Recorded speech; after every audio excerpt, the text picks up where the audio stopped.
My name is Katina Campbell, inmate 370706. I'm a 50-year-old single mother of two, where I currently reside in Winter Haven, Florida. Wow. See, you just did it to me. She knew her inmate number. How long ago did you get that number? 23 years ago. Wow. 23 years ago. 23 years ago, you got a number that, here it is, 23 years later, you remember it. Let's go back before that number even existed. Tell me about your life. What was it like growing up? What was it before that inmate number even came into your life? Tell me about you. Grandfather was a pastor. Dad is a heroin addict. My paternal grandfather was a pastor. My mother is a nurse. My maternal grandfather was an alcoholic. I don't use any of those as a crutch because none of that made me make the choices I did. My mom works. She's a nurse. I'm actually a third generation nurse. My maternal grandmother's a nurse. My mom is a nurse. Both are retired. And then I have my nursing license in the state of Florida and had them in Florida and Georgia as well. Can't even say it was the wrong crowd. All I can say really it was bad choices. I had some things that occurred to me that made me make the choices that I made. Some of the stuff was deliberate. Never had a drug issue, but had an issue with material things. So those that need or that lust or that desire for material things caused me to make some choices that ended up with me getting the number 370706. Oh wow. So it's just some bad choices, so not so good choices, and that changed your life forever and gave you a number that you 23 years later remember. But I want to talk about maybe that time when, so now you got that number. And you are if you don't mind sharing, how many years did you spend behind bars? I did 5. I was sentenced to 5 years, of which in the state of Florida, you have to do 85% of your time if you have good behavior. I did 4 years and 2 months. I'll give you a little bit about the sentencing date. So let me go back to before I actually got sentenced, if you would allow me to do that. Absolutely. Prior to me going to prison, I had gotten arrested. Fought the charge for 2 years. In the process of fighting the charge, I opened up 2 daycare centers, and I already was a single mother of one who was like 7, and for 2 years I fought it, and then I had another baby while fighting the charge. So on the date that I got sentenced, I didn't have a public defender. I had a private attorney, and had paid like $25,000, and was told that it would be better for me to do a open plea to the judge, where you just throw yourself on the mercy of the judge, and the judge has the final say of what happens over your life. Okay, wow. And I did that, and I never forget the judge Roberts. I had people from my community in church, and others who I'd helped. They were in the courtroom that day when she said 5 years. In my mind, I wasn't prepared for 5 years because my attorney had can't assure you anything, but kind of encouraged me to believe that it wouldn't be any jail or prison time. Wow. Because the offer they had given me initially was 3 years in prison, and I turned that down with not a clear understanding of what could happen had I done what I did. Nevertheless, I got sentenced that day, and I got sentenced December 10th, 2002. Oh, wow. Okay. And I remember, I never forget that day, because I had a lady drive me from my church, and I had my purse where I was going to go Christmas shopping when I left out of the courtroom. So my plan was to never go to prison, but God had a different plan. Yes. I could not see it then. So just leading up, because we're talking, just to let you know a little bit about that, my knees buckled, Nina, when she said 5 years. I let out a scream that came from somewhere that I don't even know. It didn't even sound human at that point.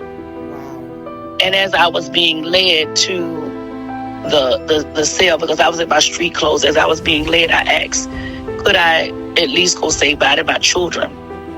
And the judge's response was, you had 2 years to say goodbye. The next time you see them, it'll be in 5 years. So that was sentencing day. Wow. Here it is. It's sentencing day. You've been kind of coached along that you're not expecting any kind of jail time. In the midst of, you fought this charge for 2 years, and during the time of fighting the charge, you're opening daycares and serving in the community. You're doing all of these great things. And what comes to the courtroom that day is a judge saying, you're going to have 5 years. And this is the time. You should have said goodbye to your children.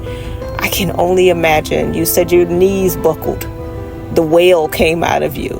I could just, hear the woman at the wailing women. Wow. But you said something very key. You said that God had a different plan. And I think the anointing just ran through me when I said that again. When you said it, it ran through me the first time, and I said it again, and it ran through me again. Because you said God had a different plan. So tell me about this plan, because God had a 5-year plan? What kind of plan? What did that look like? What did that look like for you? The first part of the plan was anger. Anger for being there, and anger about so many other things from my past, that God set me there to deal with the anger. So the first part of it, transparently, I didn't even want to talk about God. They had services, but I felt like, God, I served you.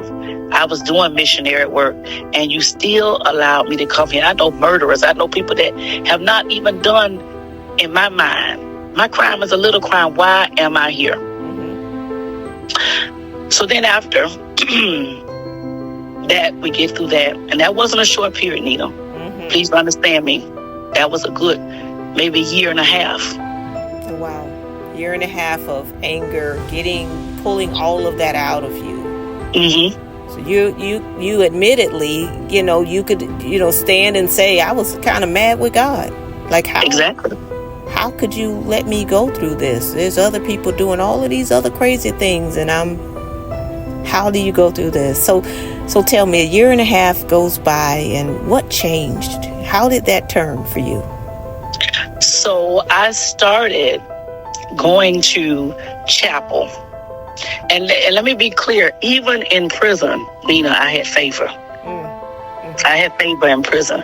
So I'm going to start by saying, if they give you a physical, you go through a series of tests. A lot of people, think you're just sitting around all day in prison. They don't really know. But you go through testing, and if you don't have your GED, they put you in that program to track you there. If you took up a trade, and this was years ago, but if you took up a trade, they had hairdressers, they had different things. You could get your cosmetology license out of there. And so when I started, my scores were high enough that I didn't qualify for like the remedial programs. So I was always given a clearance to go outside the prison and work and then come back. It's not work release. They had work crews and different stuff like that. Still didn't see the favor, not follow me. So I started attending church, and different chaplains would come in and they would say, and then it began to feel like I know God. I know what I'm supposed to be doing.